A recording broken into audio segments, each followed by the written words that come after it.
My name is Kiki. I am a stoner in her mid-20s who is trying to figure life out. So that's what this is. My little video diaries, also known as Stoner Girl Diaries.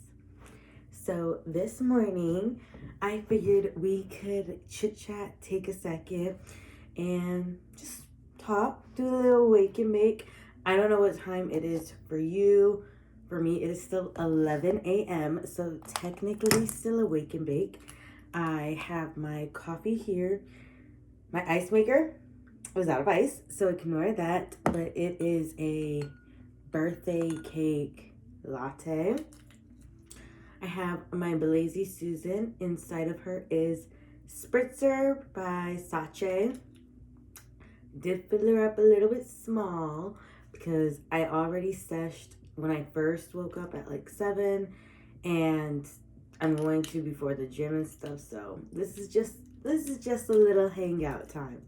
And then here's my lighter. It's by the brand Views. It's just the one I grabbed. So I don't know if anybody else does this, but I bite the tip off and then seal it with like my spit. So 1 second. Like that. Put that into my ashtray. And then I just kind of like push it down a little bit with my finger. And it gives it a beautiful little top. Oh, let me show you guys. This is the ashtray I'm using today. She's really pretty. I got her at an antique little market pop-up thing like 2 years ago now. But anyway, cheers. Let's spark up.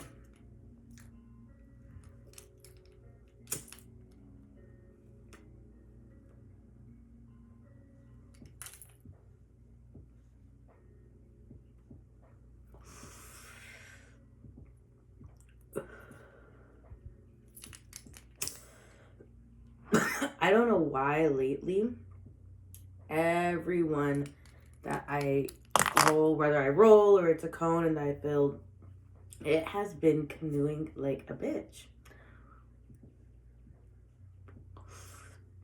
That was a big ghost. I wish I was good at doing like tricks and stuff. I don't even like when it comes out of my nose, but I do try to get a pretty good ghost. Let's see.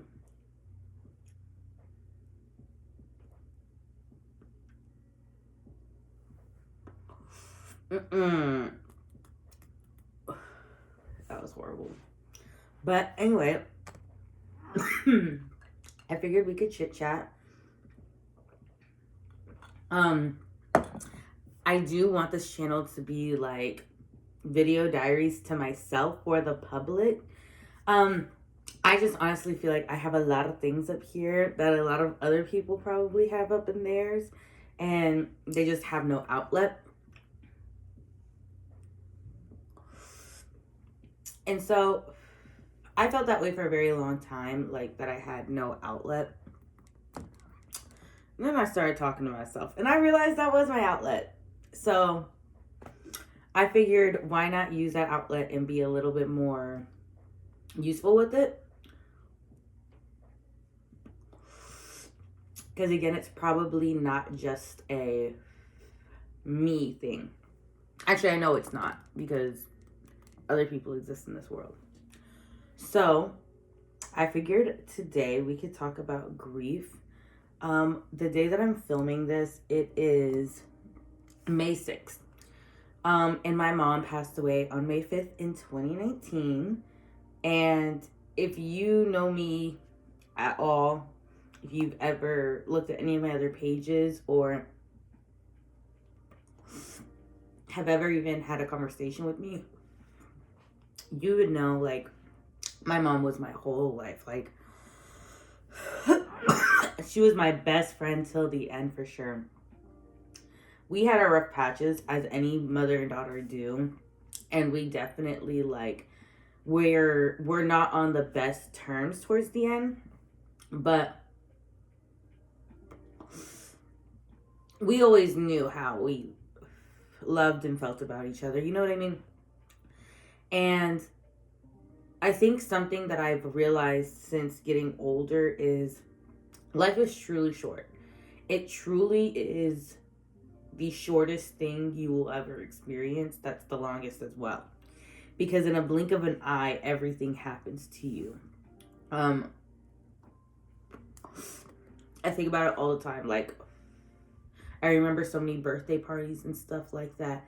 And it's like, I remember so many of them. But in reality, it's not even a lot.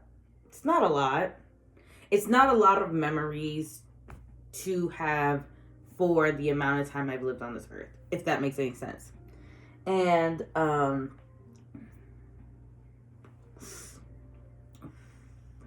I think that when we grieve and when we are going through that heartache, we just like to look at memories and not look at the future, if that makes any sense.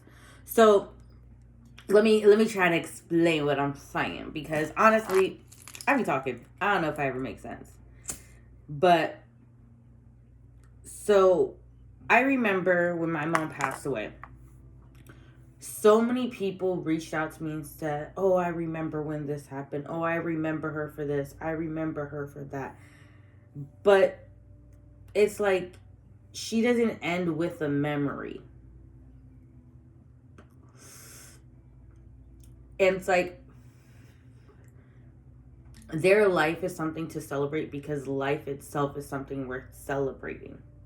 So every year I celebrate my mother's birthday still. Every year we go out to her favorite restaurant. She loved to go to Olive Garden for her birthday. We go every year. And I still try to make it a point to go, to try to celebrate, to sing to her. And it's an excuse for me and my spouse to go out and celebrate. And it's a memory that's not in the past. You know what I'm saying? I can sit here and be like, "Oh, I remember when I was a kid, me and my mom used to do this." Why did I stop then? Why? It doesn't have to end with memories, you know? So what I'm saying is I've learned that with grief, I can't just remember. In grief, you have to continue. Like, again, I'm not 100% sure if the wording makes sense, but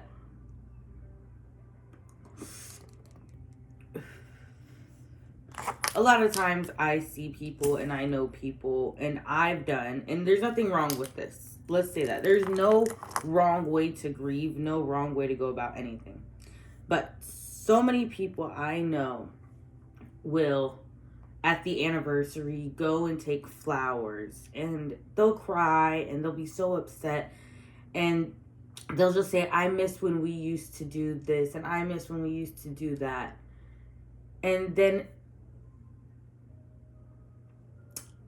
if you believe in afterlife, if you believe in guardian angels, if you believe that they see you from heaven or whatever you believe in, wouldn't you want them to see you living?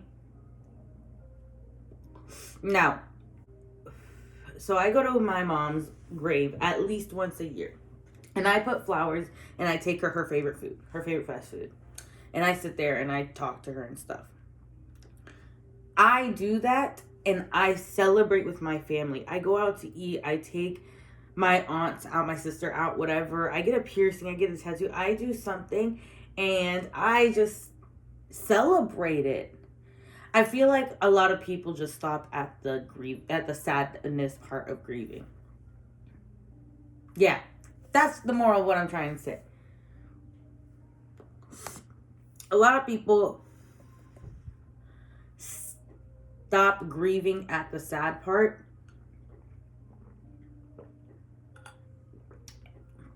And I feel like that's why a lot of people don't heal. And that's because I stopped at the sadness part for a very, very, very, very long time. I'm not gonna cry. I'm not gonna cry. I've cried about this a lot. But yesterday, I did not celebrate my usual way. I was unable to go to her grave. And that sucks. That sucks. It was the first year. The first year I was unable to go for at least her birthday or her passing. And that really sucked. And that's my own thing. My sister was gracious enough and she did it for me. She took flowers and my mom's favorite fast food for me, and I am so grateful for that. But I did celebrate my mother. And my mom was a hippie, and she loved experiencing nature, and she loved, like, me and my mom had just so many memories of being together outside talking and stuff. Anyway, so that's what I did. Me and my spouse, we walked and we talked, and I ran barefoot in the grass and stuff like that, and it was so beautiful. And that is something that I want to start trying to put into a cycle in my life. I think it was a very different way to celebrate her, and I think it was a way that she would have loved. And I think she was very jealous not to have participated, if that makes sense. I think that you definitely have to figure out your way to connect to that person and use that instead of just stopping at the sadness of grief. Don't just stop at the memory point. Don't just stop at I'm going to visit their grave to take flowers on this day to remember them, and stop right there. And this is all just my opinion, my video diary. I'm talking to me at the end of the day. But if this helps you, I'm glad for it. I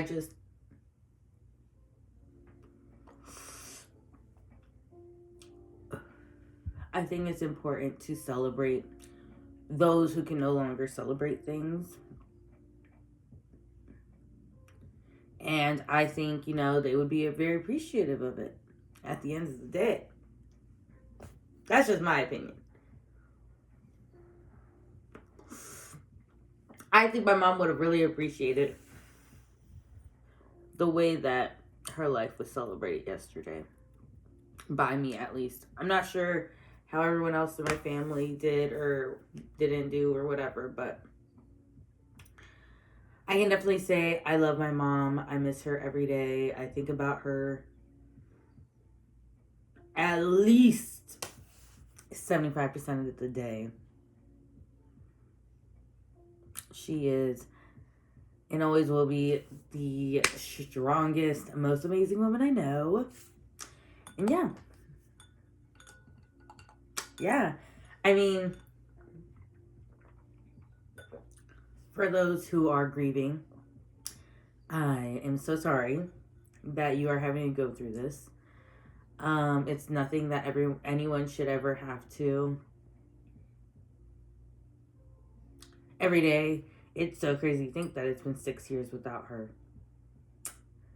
That is wild.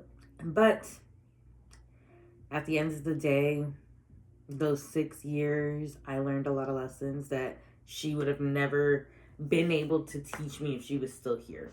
So, there is an upside to every downside. You just gotta choose which side you're gonna be on. So, anyway, I love you. I hope you take care of yourself, take care of your body, take care of your lungs. Make sure to get high today and enjoy it. I love you, and bye.